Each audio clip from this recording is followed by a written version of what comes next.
Hi, welcome back.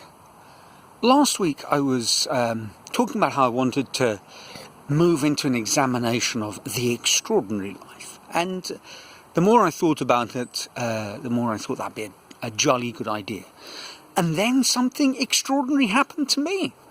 Okay, it's extraordinary in a small, gentle kind of way, but it was wonderful news. Now, I know I'm always talking about how I'd love to hear comments, and every now and then I get those comments, and it fills me with a nice, warm, fuzzy feeling. And usually the comments are from people, in fact pretty much always, the comments are from people that I know well, and I guess that makes them especially more meaningful, well received and joyful. It certainly picks me up. And it's one of the reasons I confess that I make these films. It's a great way to have a sort of long distance barroom chat if you can't actually be in a bar or pub together, sharing a nice cold beer while you ruminate on the meaning of life. So I love those comments, and guys and girls, keep them coming. I really do look forward to comments from old dear friends and family. But this week, it was different. I got a comment from someone I'd never met before. I had no idea who this lady was. I'm not going to mention her by name. It'll be pretty obvious to her that it's her, because I will mention a couple of details, but I haven't asked permission, and I think going into the big wide world and naming people seems somehow wrong. So there we are. But I got this comment from someone, and she said how she'd enjoyed my musings on the film My Octopus Teacher, and had been inspired to actually start taking an early morning dip, and a friend had now joined her. And this had everything to do with the film, because the lady in question appears to reside in somewhere in the Netherlands, and this is March, so the water must be bloody cold. That's all I can think. Freezing. So hats off. And I mean, even if it isn't cold, going for an early morning dip is a wonderful thing, and going for an early morning dip and facing the challenge of icy water is even more wonderful. So congratulations on doing that, and from the bottom of my heart, thank you so much for reaching out and getting to meet you.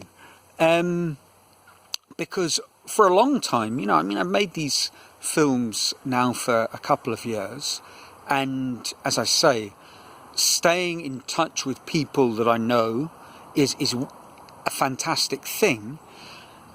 But meeting new people, because YouTube's famed algorithm somehow plopped my little film into their feed, well, that's incredible.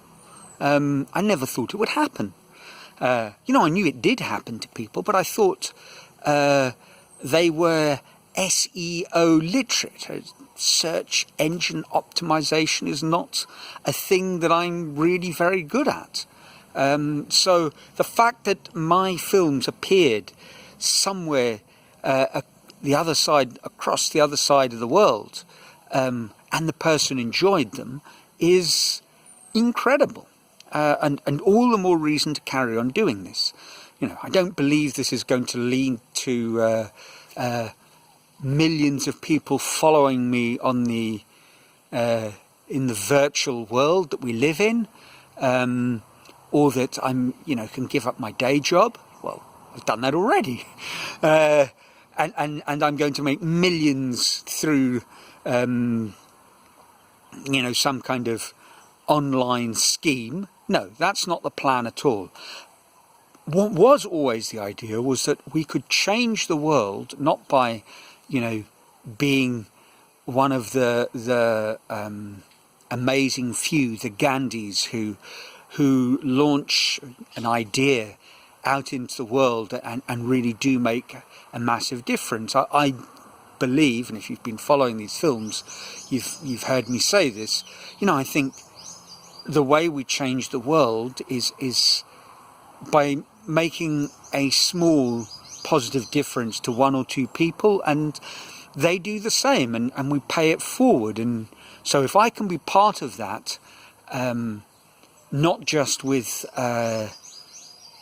my friends and family, but if I can do that, reaching out and connecting with new people, well, I think that's amazing and wonderful, and has filled my week with immeasurable joy. So thank you for the comment, and keep on the early morning dips. Right, the extraordinary life. I mean, that in itself is an extraordinary life, but that's not what I want to talk about. The extraordinary that I was thinking about really was doing something that I suppose is extraordinary in a more traditional sense.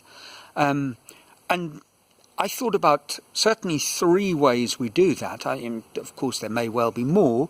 And as always, I'd love the comments. So if you think of other ways we can do something truly extraordinary, let me know. But the first way that I kind of considered was obviously the traditional extraordinary, the Sistine Chapel extraordinary. The rainy season, the midges, they really are annoying. But, that's the price you pay for living in the tropics. The Sistine Chapel extraordinary. And I think, we can reach out, aspire to that. But there's no real guarantees. So it's great if it happens, but it might not. There's another kind of extraordinary that I think we can aspire to, which is a little bit more like those sort of Japanese traditional crafts, where people do something in a quite literally Zen-like way, but they practice doing something in repeating it, and every time doing it with a slightly more in tune, flow-like perfection. I saw a short film about this guy, a Japanese wood craftsman who left Japan because he believed he needed to, if you really want to know somewhere, you needed to leave it to find out what it is. So he left Japan and started a furniture business in New York. And it's a very traditional sort of form of practicing woodworking, joinery, furniture making, where you make things out of wood, but without using screws or nails or glue or things like that. And the joins are in themselves a work of art. And, he spent his lifetime dedicated to this. And any one item, of course, any one item, piece of furniture is in itself an incredible object, but not incredible in the way that the Statue of David or the Sistine Chapel is incredible. I mean, it's more incredible that someone has polished and honed a skill to this degree of perfection. I mean, someone might just make one chair, one model of chair, and do that their whole life. But each chair becomes a little bit closer to, in some sense, the perfect, in a Platonic sort of form, the ideal chair. So that's a kind of extraordinary, a different kind of extraordinary, but I think not a lesser one. But I think most of us, we're not doing either of those things. We're finding a third way, which is for want of a better word, and I'll use a very creative arts kind of term, we're building a body of work. You know, a lot of artist advice, books, courses, channels will suggest that you work in series, that you don't just do something new every time. You know, maybe you paint abstract landscapes, and you just keep on painting those abstract landscapes, and of course that in itself has got something to do with the first kind of perhaps one day producing a true masterpiece, and it's certainly got something to do with the second kind I mentioned, which is honing your craft.